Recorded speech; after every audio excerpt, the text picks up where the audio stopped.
माननीय अध्यक्षा डॉक्टर अर्चना गुप्ता जी, हमारे सोनीपत के विधायक निखिल मदान जी, हरियाणा सरकार में हमारे चेयरमैन पूर्व में अध्यक्ष भारतीय जनता पार्टी मोहनलाल कौशिक जी, हमारे सोनीपत के मेयर राजीव जैन जी, हमारे भारतीय जनता पार्टी के नेता देवेंद्र कौशिक जी, जिला के हमारे गोहाना के अध्यक्ष विजेंद्र मलिक जी, हमारे सोनीपत के जिला के अध्यक्ष अशोक भारद्वाज जी, और विशेष तौर से मैं धन्यवाद करना चाहूँगा ICS कोचिंग सेंटर के संस्थापक, जिन्होंने आज हजारों लाखों की संख्या में आज हरियाणा प्रदेश के हमारे यूथ के साथ आज रूबरू कराने का जो ये संवाद आज यहाँ किया है, मैं इसके लिए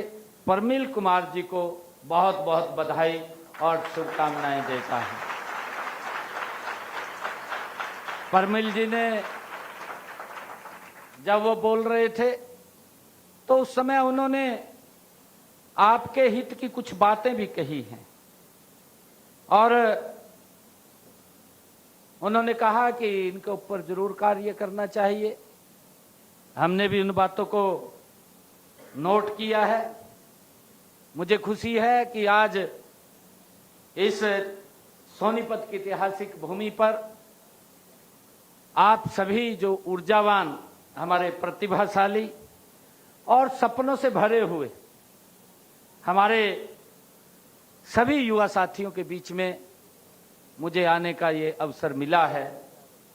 मैं इस मंच से आप सबके चेहरे को देख रहा हूं। इसका जिक्र हमारे परमिल जी ने भी किया कि आप लोग देख रहे हैं सभी यूथ को और सभी यूथ आपकी तरफ देख रहा है।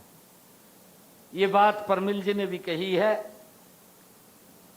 मैं जब आपकी तरफ देखता हूं तो मुझे उज्जवल भारत के भविष्य आप में दिखाई देता है साथियों, जब मैं आपकी तरफ देख रहा हूं। मुझे आप में वो सपने दिखाई देते हैं जो किसी मां ने अपने बेटे के लिए देखे हैं। मुझे वो सपने दिखाई देते हैं, वो उम्मीद दिखाई देती है जो किसी पिता ने अपनी बेटी के हाथ में किताब देते हुए देखे हैं। वो मैं आपके चेहरों पर वो भविष्य देख रहा हूं। युवा साथियों, आज पूरी दुनिया भारत को केवल एक बाजार के रूप में नहीं देख रही है, बल्कि युवा साथियों एक बड़ी संभावना के रूप में देख रही है। आज दुनिया का दृष्टिकोण भारत के लिए बदला है। आज पूरी दुनिया भारत की तरफ इस आशा की नजर से देख रही है कि भारत क्या बोलेगा, भारत कैसे आगे बढ़ेगा। और साथियों, यही कारण है कि आज विश्व भारत को डेमोग्राफी डिविडेड का केंद्र मानने लगा है। यह हम सब के लिए बड़े गर्व की बात है। एक समय था जब बड़ी उम्मीद, बड़ी आबादी को बोझ कहा जाता था कि इतनी ज्यादा आबादी है, उसको बोझ के रूप में लोग देखते थे। लेकिन आज वही आबादी भारत की सबसे बड़ी पूंजी के रूप में खड़ी हुई है। यह हमारे लिए बड़ी गर्व की बात है। साथियों, दुनिया का विश्वास है, ये दुनिया का विश्वास है कि भारत 21वीं सदी में, साथियों जो 21वीं सदी है वो भारत की सदी होगी। ये दुनिया को विश्वास है, क्योंकि भारत के पास दुनिया की सबसे बड़ी अगर शक्ति कोई है तो हमारे पास सबसे ऊर्जावान साथियों और सबसे नवाचारी और सबसे प्रतिभाशाली युवा शक्ति है। ये हम सब के लिए बड़े गर्व की बात है। साथियों, मुझे खुशी है, देश के यशस्वी प्रधानमंत्री नरेंद्र मोदी जी हमेशा कहते हैं कि युवा शक्ति भारत के संकल्प को सिद्ध करने की सबसे बड़ी ताकत है। भारत के संकल्प को सिद्ध करने की सबसे बड़ी ताकत है, ये आदरणीय नरेंद्र मोदी जी कहते हैं। साथियों, मैं जानता हूं कि जब कोई युवा 12वीं पास करता है या कॉलेज ग्रेजुएट होकर के निकलता है, और साथियों तो उसके सामने संभावनाओं के साथ साथ कई साथियों चुनौतियां भी खड़ी होती हैं। युवा साथियों, प्रतियोगी परीक्षाओं की तैयारी करना कोई आसान काम नहीं है। मैंने कहा है कि उसके जो तपस्या आपकी है उसको कोई जानता नहीं है। आपके पैरों में कितने छाले पड़े हैं, आपने कितनी मेहनत की है, कोई नहीं जानता इस बात को। और साथियों, आपने कितनी रातों की नींद खोई है। जब लोग अच्छे से नींद लेते हैं उस समय आपके हाथ में किताब होती है, आप पढ़ते हुए लगे रहते हैं। ये किसी को नहीं मालूम है। अकेले बैठ करके आप पढ़ते रहते हैं, निरंतर परिश्रम आप करते रहते हैं।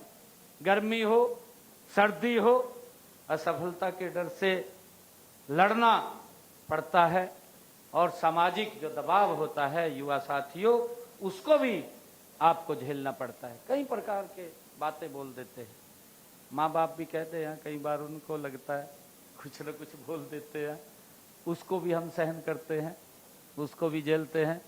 गांव में भी कोई बोल देता है, कहा क्या डीसी लगेगा, कई चीजों का सामना आपको करना पड़ता है, परंतु ये आपकी मेहनत है। साथियों, कई बार तो मन में संशय आता है कि क्या मेरी मेहनत रंग लाएगी, क्या मुझे भी कोई सही अवसर मिलेगा। साथियों, मैं आज इन सब बातों पर आपसे मैंने चर्चा की है।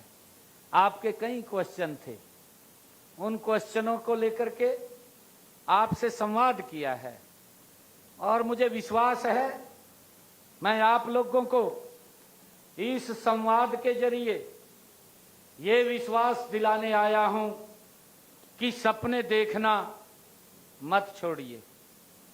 एक बात जरूर कहता हूं, सपने देखिए, सोते हुए नहीं जागते हुए देखिए। जागते हुए सपने देखिए।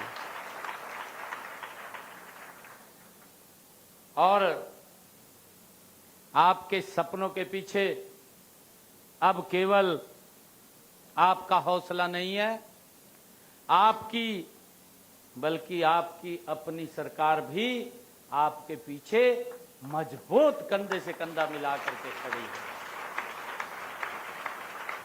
आपके सपनों को दबने नहीं देगी, ऐसी सरकार आपके पीछे खड़ी है। यही कारण है कि हरियाणा सरकार ने व्यवस्था बदलने का ये साहसिक निर्णय लिया है,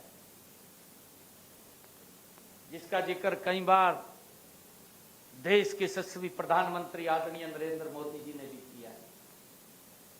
मुझे ये याद है इस बात का, क्योंकि जब मुझे 12 मार्च को 2024 को ये जिम्मेवारी पार्टी ने, आदरणीय मोदी जी ने मुझे दी थी, मेरे पास बहुत कम समय था। 12 मार्च को मेरे को बुलाया गया, क्योंकि मैं पार्टी का, जैसे आज डॉक्टर अर्चना गुप्ता जी अध्यक्ष है, तो मैं अध्यक्ष था पार्टी का। मैं पार्टी का काम कर रहा था, अलग अलग स्थानों पे जा रहा था, बातचीत कर रहा था, लोगों से मिल रहा था। तो मेरे को एक दिन कहा गया कि बैठक है विधायक दल की, आपने उसमें रहना है। मेरे पास मैसेज आया तो मैंने सोचा भी गठबंधन में सरकार चल रही है, कोई कारण होगा, मेरे को बुलाया गया है। तो मैं वहां पर गया विधायक दल की बैठक में। वहां गया तो मुझे विधायक दल का नेता चुन लिया गया। मैंने कहा मगा जी मैं ठीक काम कर रहा, मगा मैं कोई गलत काम तो नहीं कर रहा, मैं तो मगर ठीक काम कर रहा हूँ, क्योंकि अध्यक्ष के नाते जिम्मेवारी दे रखी है और मैं ठीक काम कर रहा हूँ। तो मुझे कहने लगे कि पार्टी ने ऐसा आदेश किया है। मुझे खुशी है आप लोगों के बीच में बताते हुए, क्योंकि हम सब साधारण परिवार के बालक हैं। मेरे परिवार से कोई पंचायत मेंबर भी नहीं लड़ा। ये नरेंद्र मोदी जी भारतीय जनता पार्टी की नीति है कि प्रदेश के मुखिया के रूप में एक सेवक के रूप में बैठाने का काम वो किया है। तो बहुत बड़ी बात है। नहीं तो सारी जिंदगी इसी पीछे लड़े रहा। कहा जी मेरा बेटा बढ़ागा, कहा और नहीं कोई बढ़ सकता, बेटा बढ़ा गया, यह लड़ाई रहा। अरे ये बड़ी दुर्भाग्यपूर्ण थी। देश को गर्त में धकेलने का काम किया है इस सोच ने। मैं सभी युवा साथियों से आज प्रदेश के अलग अलग क्षेत्र से युवा जुड़ रहे हैं, मैं सभी का दिल से आभार भी व्यक्त करता हूं, दिल से धन्यवाद भी करता हूं। परंतु साथियों, युवा साथियों, मैं कहना चाहता हूं आज देश उस दोराहे पर खड़ा है। आज दो विचारधाराओं के अंदर देश चल रहा है, दो विचारधाराओं में। एक विचारधारा नरेंद्र मोदी जी की है, जिनकी सोच है मेरा भारत ये दुनिया का नंबर 1 का देश बने। इस विचार को लेकर के नरेंद्र मोदी जी काम कर रहे हैं। दूसरा विचार आपके सामने है, समय समय के ऊपर आप देखते भी हैं, अच्छा काम भी करें उसका भी विरोध करना। भाई इतने काम हो गए यहाँ 12 साल के अंदर जिसकी चर्चा लोग कर रहे हैं, कुछ ना कुछ तो नजर आ रहा होगा भी भाई अच्छा काम करे। अटल बिहारी वाजपेयी जी ने जब इंदिरा गांधी ने अच्छा काम किया तो विपक्ष में उसकी प्रशंसा भी की, और जब कोई गलत काम किया डट करके जनता के बीच में जाकर के उसका विरोध भी किया। यह विपक्षी दल का दायित्व है। विपक्षी दल का यह दायित्व नहीं है झूठ फैलाना, गुमराह करना, झूठ बोल करके अपनी राजनीतिक दुकानदारी चलाना। यह गलत, इसको हम नहीं मानते हैं, ये नहीं होना चाहिए। हाँ गलत है कोई, हमें भी मालूम होता है, परंतु हमें बताना चाहिए कि ये गलत है, पता लगे, उसको विड्रॉ करेंगे, तुरंत करेंगे। सरकार है ना, अगर कोई काम करेगी, काम कर रहे हैं तो उसको वापस भी कर सकते हैं। उसको हमने तो जन के हित में काम करना है, हमने युवाओं के हित में काम करना है। मैं आपको बताना चाहता हूं कि अभी आईसीएस सेंटर्स के अंदर आप लोग इतनी भारी संख्या के अंदर कोचिंग ले रहे हैं। अभी परमिल जी ने इस बात को कहा भी है कि अगर आपकी ये नीति नहीं होती ट्रांसपेरेंसी की तो एक भी बच्चा यहां दिखाई नहीं देता। ये बात परमिल जी ने कही है। इसके पीछे कितनी ताकत लगी है, इसके पीछे बहुत सारे ऐसे लोग हैं, इसको फेल किया जाए।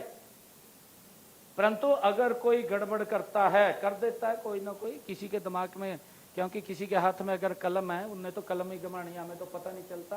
परंतु जब पता चलता है तो उसके खिलाफ सख्त कार्रवाई भी होती है।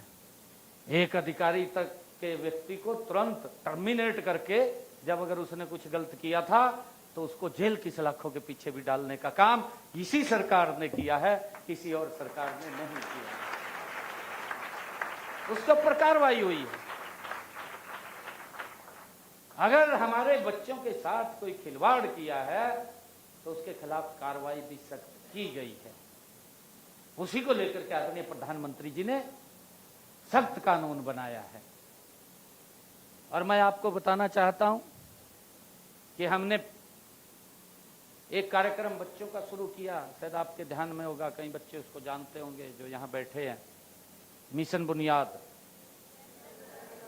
है, सारे जानते हैं। ये पहली बार शुरू हुआ, मिशन बुनियाद कार्यक्रम शुरू हुआ। 9th और 10th के बच्चों को 104 स्कूल सेलेक्ट किए गए। अभी मैंने उसको बढ़ाया है, उसके दायरे को बढ़ाया है। मुझे खुशी है बताते हुए आप लोगों के बीच में, मैंने उन बच्चों को भी बुलाया था, बच्चों को सीएम हाउस बुलाया था, उनके माता पिता को भी बुलाया था।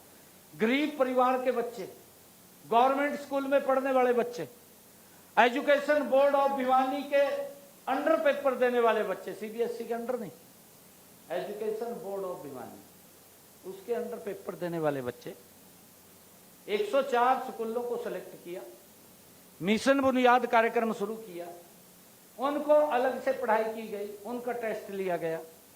उन बच्चों में से हमने 400 बच्चे सिलेक्ट किए, सुपर 100 कार्यक्रम चलाया। उसके तहत उन बच्चों को जिनको 11वीं और 12वीं में एडमिशन दिया, 9वीं 10वीं के बच्चों का, 10वीं के बच्चों का टेस्ट लिया, 11वीं में एडमिशन दिया, 400 बच्चों को हमने उसमें रखा। अब जब ये रिजल्ट आया, मुझे खुशी है, वो 400 बच्चों में से जो गरीब परिवार के बच्चे हैं, जो सरकारी स्कूल के अंदर पढ़ते हैं, वो बच्चे 400 बच्चे जो सुपर 100 के अंदर वहां पढ़ रहे थे, जब रिजल्ट आया 12वीं का, 12वीं के बाद उन्होंने जो ऑल इंडिया रैंक का टेस्ट दिया, आज देश की ऐसी कोई आईआईटी नहीं है, ऐसा कोई एआईआईएम नहीं है, ऐसा कोई एनआईटी नहीं है जिसके अंदर हमारे बच्चों का सिलेक्शन ना हुआ हो, हमारा एडमिशन ना हुआ हो, उन बच्चों के एडमिशन हुए। वो सुपर 100 में से गरीब परिवारों के बच्चे, उनके वहां एडमिशन हुए। और अभी जब ये नीट का रिजल्ट आया, उन्हीं बच्चों में से 70 बच्चे नीट के अंदर सेलेक्ट हुए, 70 बच्चे नीट में सेलेक्ट हुए। सरकार किस तरीके से यूथ को आगे बढ़ाने का काम कर रही है, सोचा है कभी? एक समय था 8वीं तक तो का फेल ही नहीं करना था ना, 8वीं तक फेल नहीं करना। 8वीं तक अगर फेल ही नहीं करेंगे तो बच्चा कैसे बढ़ेगा आगे, सर्वाइव कैसे करेगा? एक वो दौर था और वो दुर्भाग्यपूर्ण था दौर, उसके अंदर कहीं ना कहीं हमारी युवा शक्ति पीछे हटी है। और मैं तो एक बात कहता हूं कि हमारे युवाओं को मंच की आवश्यकता है। प्रतिभा तो उनके अंदर कूट कूट के भरी हुई है, वो देश और दुनिया के अंदर नाम ऊंचा करना जानते हैं। अभी आपने देखा भी है, अभी देखा है, अभी कॉमनवेल्थ के एशियन गेम, एशिया के कॉमनवेल्थ के जो गेम हुए थे, इसके अंदर हमारे बच्चों में क्या प्रतिभा दिखाई है। देश के अंदर 39 मेडल आए हैं, 39 मेडलों में से 13 गोल्ड मेडल आए हैं, 13 गोल्ड में से 7 हरियाणा के यूथ लेकर के आए हैं। यहां तक नहीं, मैं आपको एक और बात बता रहा हूं, इससे आगे बता रहा हूं, 7 गोल्ड मेडल में से 5 हमारी बेटियां लेकर के आई हैं। ये बहुत ही गर्व की बात है। अगर बच्चों को ठीक दिशा मिलती है, ठीक मंच मिलता है, तो अपनी प्रतिभा को दिखाने में वो पीछे नहीं रहते हैं। परंतु जब मंच नहीं मिलता तो क्या हालात होते हैं आपके सामने, उसका मैं उदाहरण भी आपको बताना चाहता हूं। जब मंच नहीं मिलता, अभी की बात है, अभी परमिल जी ने जिक्र किया है, जेबीटी के हमारे मेवात कैडर का रिजल्ट आया, अभी आया, और सौभाग्य से मेरा उस दिन पुन्हाड़ा में कार्यक्रम भी था, बड़ी रैली थी पुन्हाड़ा के अंदर। मैं पुन्हाड़ा के अंदर गया, और रिजल्ट शाम को आया, अगले दिन मेरी रैली थी। तो मैंने वहां पुन्हाड़ा में जब मैं गया मंच पर, तो मैंने सर्च कराया भी पुन्हाड़ा के कितने बच्चे लगे। तो मैंने देखा, तो मैंने मंच से बोला 29 बच्चे पुन्हाड़ा के सिलेक्ट हुए। 29 बच्चे पुन्हाड़ा के। हाँ, सोनीपत के सबसे ज्यादा। परंतु पुन्हाड़ा के मैं सर्च कर रहा था, मंच पे बैठा बैठा मैंने किया, मैं रिजल्ट आया, मैं देखता हूँ कितने बच्चे लगे। मैंने मंच से खड़ा होकर के कहा, जब मैं रैली में खड़ा हुआ बोलने के लिए, मैंने मंच से कहा भी इतनी भारी संख्या में लोग बैठे हैं, मैं मंच से इस बात का ऐलान कर रहा हूं कि पुन्हाड़ा के 29 बच्चे रात जो रिजल्ट आया उसके अंदर सेलेक्ट हुए हैं। गरीब परिवार के बच्चे सेलेक्ट हुए हैं। एक भी व्यक्ति खड़ा होकर के कह दे किसी ने 5 पैसे किसी को दिया हो, बिना पर्ची बिना खर्ची के हरियाणा सरकार के अंदर नौकरी लगे। मैंने यहां तक कहा कि किसी बच्चे को, किसी विधायक, किसी मंत्री, मुख्यमंत्री के चक्कर काटने पड़े हों या उसके माँ बाप को काटने पड़े हों, नहीं तो माँ बाप को तो 2-3 जोड़ियां सुवानी पड़ाती टूट जाती। बच्चा सोचता रहता था अभी किसकी सिफारिश करें, सिफारिश होगी तब जाकर के नौकरी मिलेगी। और सबसे बड़ा अगर शोषण होता था उस कड़ी के अंदर बेटियों का शोषण होता था। बेटियों का सबसे ज्यादा शोषण होता था। शोषण इसलिए बेटियों को होता था क्योंकि परिवार सोचता था कि बेटा नौकरी लग जाएगा, बेटी तो दूसरे घर जाएगी। सबसे ज्यादा शोषण अगर होता था, बेटी के बारे में तो कोई सोचता नहीं था, कहा ये तो दूसरे घर जाएगी, बेटा घर को चलाएगा, उसके लिए प्रयास करते थे। कितना बड़ा शोषण होता था, कल्पना कीजिए आप सोचिए क्या होता था। और ये लोग, ये किस प्रकार का एजिटेशन, भाई अगर किसी ने गलती की है उसके खिलाफ कार्रवाई भी होगी, ऐसा नहीं हम बख्शेंगे थोड़ी किसी को। हमारी नीति है, हमारी जो नियत है उसके ऊपर कोई क्वेश्चन मार्क नहीं कर सकता। और उसी के कारण से मुझे बड़ा पीड़ा भी हुई, हमारे यूथ को भी पीड़ा हुई। परमिल जी ने जो कहा कि हम लाडवा के अंदर गए थे, परमिल जी पूरे यूथ के साथ वहां आए थे। मैं जिस दिन नॉमिनेशन फाइल करने के लिए गया, क्योंकि झूठ फलाने के अंदर तो लोग माहिर होते हैं, मैं सारा दिन पूरे प्रदेश के अंदर घूमता था क्योंकि जिम्मेवारी मेरी थी। हर प्रत्याशी सोचता था कि मुख्यमंत्री मेरे चुनाव क्षेत्र में आ जाएं, यहाँ प्रचार कर जाएं। मैं सुबह 9 बजे निकलता था और शाम को 7-8 बजे मैं हल्के में आता था डेली। तो सुबह सुबह मैं 5 बजे उठता था, 5 से लेकर के 8 बजे तक मैं गांव के कार्यक्रम करता था और फिर वापसी में 7-8 बजे आता था। फिर रात को 9 बजे से लेकर के रात के 12-1-2 बजे तक मैं गांव में घूमता रहता था। एक दिन मैं एक गांव में गया, परमिल जी रात को 11 बजे पहुंचा, तो मेरे को हमारे कार्यकर्ता ले गया अलग, कहा जी यहाँ तो बड़ा दुष्प्रचार हो रहा है। मैंने कहा क्या हो रहा बताओ? कहा जी यहाँ तो लोग ये कह रहे हैं, कहा इन्हें तो मुख्यमंत्री बनना नहीं है, कहा मुख्यमंत्री तो कांग्रेस का बन रहा वाजपेयी का, कहीं वोट देकर क्या करेंगे, कहा। मैंने कहा ये तो और दुष्प्रचार कर दिया। दुष्प्रचार की बात कर रहा हूँ, किस प्रकार का दुष्प्रचार करते हैं। कहा जी इसने तो मुख्यमंत्री नहीं बनना, वोट देकर क्या करेंगे, कहा वोट भी खराब होगी। परंतु मैं धन्यवाद करता हूं लाडवा के लोगों का, मेरे पास चाहे समय का अभाव था परंतु उन्होंने एक एक वोट मुझे दे करके वहां से विधायक बनाने का काम किया। और हरियाणा प्रदेश के लोगों का मैं दिल से आभार व्यक्त करता हूं कि उन्होंने हरियाणा के अंदर तीसरी बार सरकार बनाने का, मेरे पास यूथ इकट्ठा होके आया, मेरे पास यूथ इकट्ठा होके आया लगभग 2000 के करीब में मुख्यमंत्री आवास पे 2000 युवा था बड़ी संख्या के अंदर।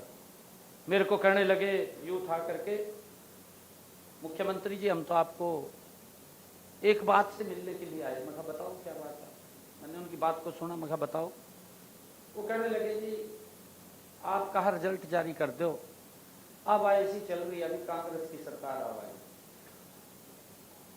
तो मैंने कहा देख हमारे विपक्षी दल चीफ इलेक्शन कमीशन पर गए। चीफ इलेक्शन कमीशन को उसने कह दिया भी मुख्यमंत्री को, हरियाणा सरकार को रोको भी वो रिजल्ट जारी ना करे, कोड ऑफ कंडक्ट लग गया। तो मैंने कहा मखा उसने मेरे को एक लेटर डाल दिया, मेरे पर लेटर आया उसका, मैंने देखा है उसको। मैं रिजल्ट तो नहीं निकाल सकता, परंतु एक बात आप लोगों को मैं कह रहा हूँ, मैं एक सेंटर में भी जाकर के कह के आया था, शायद भिवानी में गया था मैं। उस सेंटर में बच्चों, काफ़ी संख्या में बच्चे थे, उनके बीच में मैंने बात किया था। तो मैंने उन युवाओं से कहा, मैं कहा देखिए मैं आपको एक विश्वास दिलाता हूँ, 8 तारीख के बाद जब रिजल्ट आएगा, रिजल्ट के बाद मैं सप्ताहवाद में लूंगा, परंतु पहले आपको ज्वाइनिंग लेटर दूंगा। ये बात मैंने उनको कही।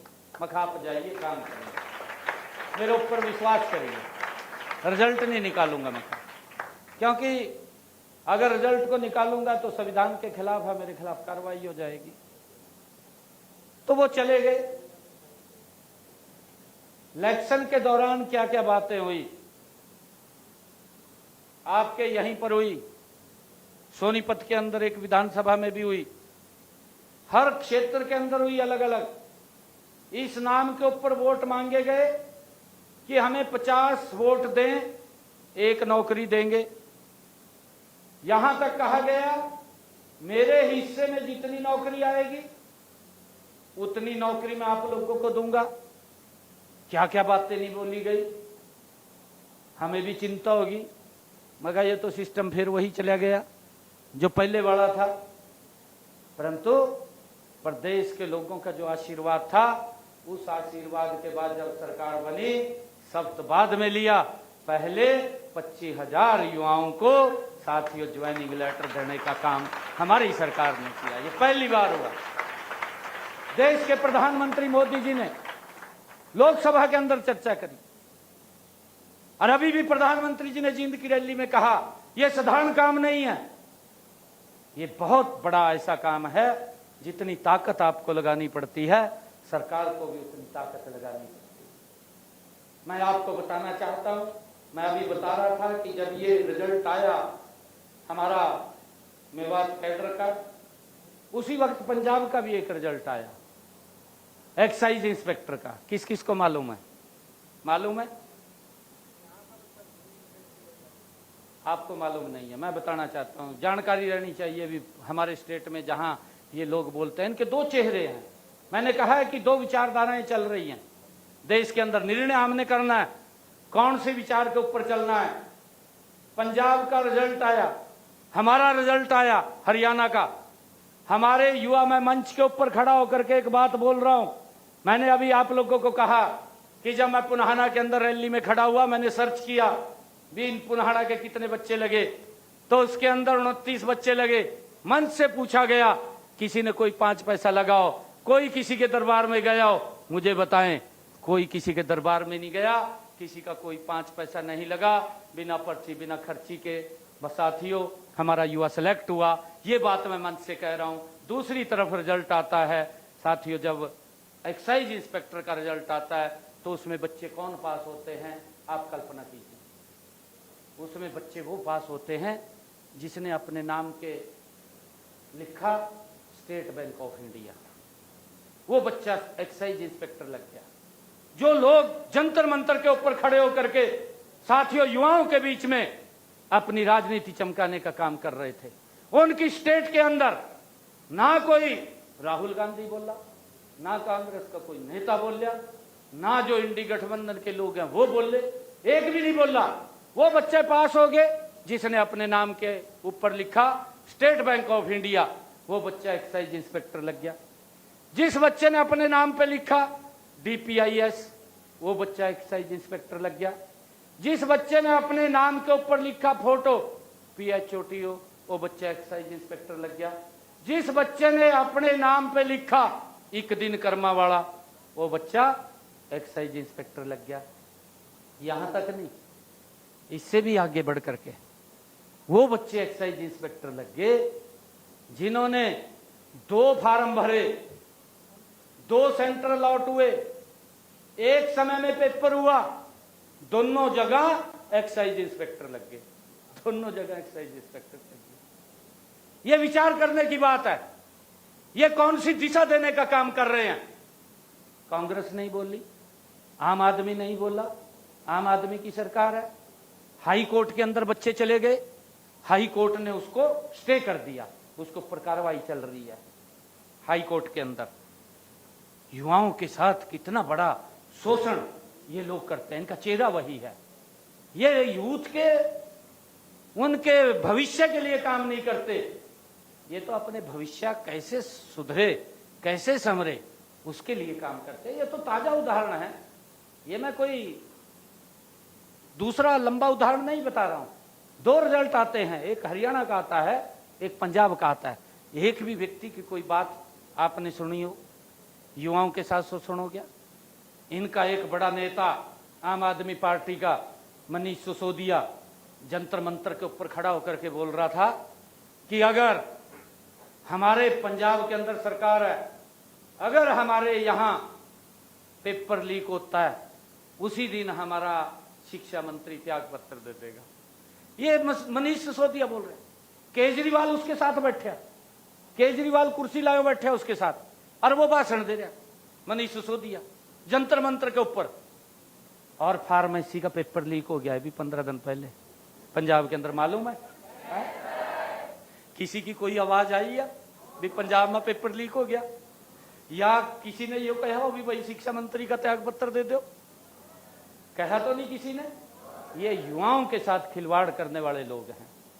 मैंने कहा है कि इस देश के अंदर दो विचार हैं। एक विचार ये है, एक विचार देश को बुलंदियों पर पहुंचाने का है, एक विचार हमारे बच्चों के भविष्य को संवारने का है, एक विचार बच्चों के भविष्य को गर्त में डालने का है।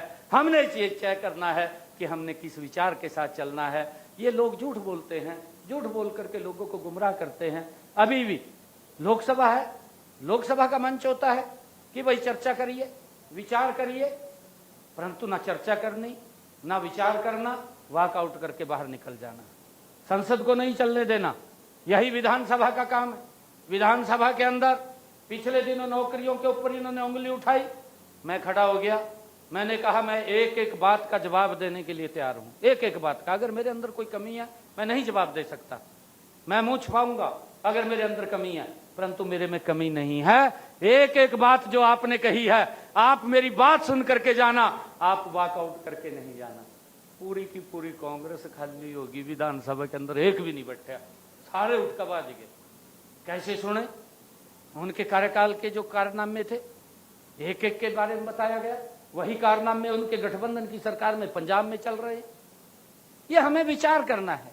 मैं आज आप सबको इस अवसर पर, आज जो युवाओं के साथ ये संवाद हुआ है, मैं बहुत बहुत आपको बधाई भी देता हूं। मेरा सौभाग्य है कि हरियाणा के यूथ के साथ आज जुड़ने का मुझे मौका मिला है। मुझे खुशी है कि शिक्षा के क्षेत्र में किस तरीके से आगे काम किया जा रहा है, इंफ्रास्ट्रक्चर कैसे बढ़ाया जा रहा है, इसके ऊपर भी हमारा ध्यान होना चाहिए कि इन 12 वर्षों के अंदर हमने पूरे प्रदेश का एक रोड मैप तय किया। मैं कॉलेजों में गया हूं, कई कॉलेजों में बेटियों से मेरी बात हुई है, बेटियां पढ़ने नहीं जाती थी। ये तो जो मैंने कहा कि आपका बड़ा शोषण होता था कि जब सिफारिश चलती थी, सिफारिश के अंदर सबसे पीछे आप रह जाती थी, कि परिवार भी सोचता था कि बेटा भाई परिवार को चलाएगा, बेटी तो दूसरे घर जाएगी, परंतु बेटियों को बाहर भी पढ़ने के लिए हमारी क्योंकि संस्कृति ऐसी है, नहीं भेजते थे दूर पढ़ने के लिए, घर में रहती थी बेटियां। तो एक रोड मैप तैयार किया गया पूरे हरियाणा प्रदेश का कि बेटियों को नजदीक में ही शिक्षा मिले। रोड मैप तैयार हुआ कि हर 20 किलोमीटर के ऊपर एक राजकीय महाविद्यालय खोला जाए। और आज आपके सामने है, हरियाणा प्रदेश के अंदर हम बड़े फख्र के साथ ये खड़े होकर के मंच पर कह सकते हैं कि 12 सालों के अंदर हमारी सरकार ने आज हर 20 किलोमीटर के ऊपर एक राजकीय महाविद्यालय खड़ा कर दिया है। आज बेटियों को लाखों की संख्या में ग्रेजुएट, पोस्ट ग्रेजुएट की पढ़ाई अपने घर के नजदीक कर रही है, ये व्यवस्था खड़ी की है। आज हमने पीएम श्री स्कूल हर ब्लॉक के अंदर खड़ा हुआ है, सीबीएसई पैटर्न पे है। संस्कृत मॉडल स्कूल हर 10 किलोमीटर के ऊपर खड़ा हुआ है सीबीएसई पैटर्न। और अभी इस बजट के अंदर मैंने घोषणा की थी CM triple E school, early English medium schools, हमारे ये सीएम ट्रिपल ई स्कूल्स हमने 250 खोले हैं। हर 5 किलोमीटर के ऊपर एक स्कूल खोलने का निर्णय हमने किया है। उसकी तैयारी बड़ी जबरदस्त चल रही है ताकि हमारे सरकारी स्कूल में पढ़ने वाले, एजुकेशन बोर्ड ऑफ भिवानी से वो एफिलेटेड रहेगा। हमारा बोर्ड भी भिवानी वो खत्म ना हो, हमने उसकी भी चिंता है, वो भी हमारा सर्वाइव करे। पहली से उसके अंदर एक सब्जेक्ट इंग्लिश का हम जोड़ेंगे और उसके लिए हमने हर 5 किलोमीटर के ऊपर निर्णय किया है कि एक स्कूल खड़ा होगा ताकि बच्चों को ये कोई दिक्कत समस्या ना आए, हमारे बच्चे भी आगे बढ़ें। मुझे खुशी है इन्हीं स्कूलों से पढ़ करके हमारे बच्चे आईएएस बनते थे, आईपीएस बनते थे और डॉक्टर इंजीनियर बनते थे। मुझे खुशी है जब मैंने उन बच्चों को बुलाया जो हमारे आईआईटी के अंदर, एनआईटी के अंदर बच्चे सेलेक्ट हुए, उनको बुलाया तो मैंने उनको कहा कि आप में से ही हैं इस देश के कर्णधार। जो आदरणीय प्रधानमंत्री जी का संकल्प है विकसित भारत, उस विकसित भारत के मेन उसको मजबूत करने वाले अगर कोई टीम होगी तो ये यहाँ बैठी हुई टीम होगी, जो पूरे हरियाणा के अंदर आज ये टीम बैठी है, ये विकसित भारत की टीम है, उसको मजबूत करने वाली टीम होगी। आज आप देख रहे हैं चाहे इंडस्ट्री का बात हो, हमने 2 लाख के करीब नौकरी हरियाणा के अंदर बिना पर्ची बिना खर्ची के दिया। मुझे गर्व होता है जब मैं किसी गांव के अंदर जाता हूं, अगर कोई छोटा गांव है, अगर हम बात करते हैं जाकर के कितने बच्चे नौकरी लगे हैं, छोटे गांव में से जिसमें आबादी 300, 400, 450, 500 है, 5 से लेकर के 10 लोग ऐसे हाथ खड़ा करने वाले खड़े हो जाएंगे कि मेरे परिवार का बच्चा नौकरी लगा है, बिना पर्ची बिना खर्ची के लगा है। अगर हम बड़े गांव के अंदर जाते हैं जिसकी आबादी 5000 से लेकर के 10,000 तक है, उस गांव के अंदर 400 से लेकर के 500, 600, 700 तक हाथ खड़ा करने वाले मिल जाते हैं कि हमारे गांव में इतने बच्चे बिना पर्ची बिना खर्ची के सरकारी नौकरी में लगे हैं। ये पहली बार ये अगर मंच दिया गया है, नहीं तो एक बात बोलते थे कि भाई हमारे गांव में तो अगर एक भी लग गया सिफारिश से, दूसरे अगर गांव के लोग चले गए 5 साल तो यूं ही काट देते, कहा एक तो लगाई दिया थारा, कहा यही कह कर भेज देते, कहा थारा एक तो लगाई दिया, कहा और कितने लगावा, कहा। परंतु आज आपके सम्मान का सम्मान किया जा रहा है, आपके सम्मान का सम्मान किया जा रहा है। मुझे खुशी है आज आप सब लोगों से संवाद करने में, मुझे आनंद आया है। मैं पूरे हरियाणा प्रदेश के हमारे जो यूथ जुड़ा हुआ है, मैं आप सबको भी बहुत बहुत बधाई और शुभकामनाएं देता हूं। आप सबसे आग्रह करता हूं कि इन अफवाहों से हमें बचना चाहिए, बचाना भी चाहिए। और साथियों मैं आपको बताना चाहता हूं एक और बात, मैं अभी हमारा कहां कहां काम चल रहा है। हमने अभी पिछले दिनों निर्णय किया कि अपने युवा को हमें नशे से भी बचाना है। मेरे बड़े कार्यक्रम चलते हैं। अभी 6 रोज पहले यमुनानगर के अंदर मेरा एक कार्यक्रम था। हर महीने एक कार्यक्रम करता हूं, आप सब लोग आते हैं, जहां भी जाता हूं मैं आप लोग उसमें जुड़ते हैं कि युवाओं को नशे से भी बचाना। इसके ऊपर भी हम बड़ी मजबूती से काम कर रहे हैं। हमारी पुलिस प्रशासन अलग से कानूनी रूप से काम कर रही है, जागरूकता के रूप से हम काम कर रहे हैं कि युवाओं को इस दिशा से नहीं हमें अलग करना चाहिए, उसके अंदर नहीं फंसना चाहिए। 5-6 रोज पहले मेरा यमुनानगर में मैराथन थी, सुबह 6:30 बजे मैं मंच पे चला गया था। 1 लाख यूथ उस मैराथन के अंदर था, 1 लाख यूथ यमुनानगर में, अभी 5 रोज पहले। इससे भी बचाने का हम काम कर रहे हैं। मेरा आग्रह है अगर कोई हमारा साथी नशे की तरफ थोड़ा सा भी बढ़ता है उसको तुरंत रोकिए, रोकना चाहिए, क्योंकि परिवार बर्बाद हो जाता है जी। माँ बाप की जो अपेक्षाएं हैं उसके अंदर जो स्किल है वो स्किल खत्म हो जाता है। जब नशे में चला गया स्किल नहीं रहता, खत्म हो जाता है। नुकसान वो परिवार को तो होता है, समाज को होता है, देश को होता है, प्रदेश को होता है। अगर एक बच्चा खराब हमारा होता है तो उसका नुकसान हमारे प्रदेश को भी होता है, देश को भी होता है, परिवार को भी होता है, समाज को भी होता है, क्योंकि उसका जो स्किल है वो खत्म हो जाता है। तो मेरा आग्रह है आप लोगों से कि नशे से भी हमें बचना भी चाहिए और बचाना भी चाहिए। ये बड़ा पुण्य का काम है।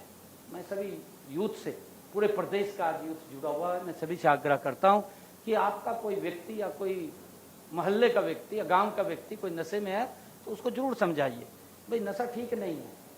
नशा तो करना चाहिए, इस भारत माँ का नशा करना चाहिए। नशा तो उस बात का होना चाहिए कि मैंने IAS बनना, भाई ये नशा होना चाहिए। और मुझे खुशी है, UPSC का रिजल्ट आया, मैंने अभी बुलाए थे बच्चे, 70 बच्चे UPSC में मेरे हरियाणा के सिलेक्ट हुए हैं। 70 बच्चे UPSC में, उनको बुलाया था। मेरे हरियाणा के SCS के बच्चे लगे हरियाणा के अंदर, उनको बुलाया, उनकी ट्रेनिंग खत्म हुई थी, मैंने उनको बुलाया तो मैं पूछने लग गया उनको परिवार के बारे में। मैंने एक दो के पूछा है, जैसा बेटी उषा ने कहा है, वर्षा ने कहा है बेटी ने कि मेरे पिताजी मजदूरी करते हैं। बेटियों ने कहा मेरे को खड़े होकर कि मेरे पिताजी मजदूरी करते हैं, मैं SCS अधिकारी लग गई। क्या कल्पना कर सकते थे पूर्व की सरकार में गरीब परिवार का बच्चा SCS लग जाएगा? नहीं कर सकते थे। उसके लिए अलग योग्यता थी।